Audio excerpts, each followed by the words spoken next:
In today's video, I'm going to teach you a guide how to work with design systems. If you've ever felt overwhelmed starting a new UI project, a design system can save you time and keep everything consistent. We'll use Figma to discover ready-made resources and adapt them to your needs, so you can focus on great design instead of reinventing basic components. First, open Figma and head to your drafts. This gives you a clean workspace where anything you bring in from the community will be easy to find and edit. Think of drafts as your personal sandbox before you share work with a team. From there, switch to the community section. You'll find this in the left sidebar.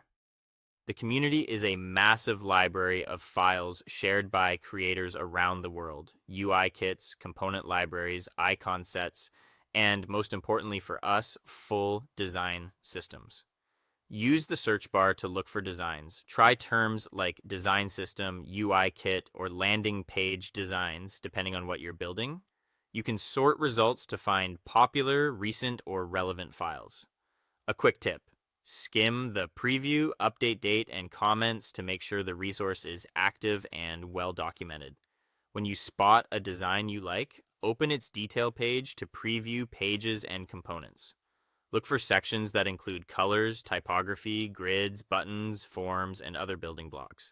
If the file previews usage guidelines, that's a great sign. It'll help you apply the system consistently.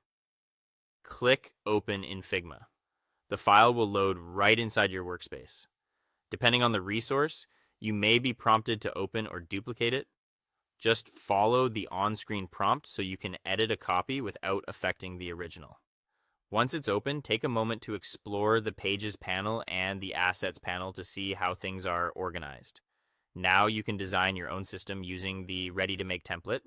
Start by reviewing styles, adjust color tokens to your brand palette, set typography scales and weights, and rename styles clearly so they're easy to reuse. Move to components like buttons, inputs, cards, and navigation. Use variants to capture states and sizes, and apply auto layout to keep spacing predictable. Update icons, shadows, and grids to match your visual language.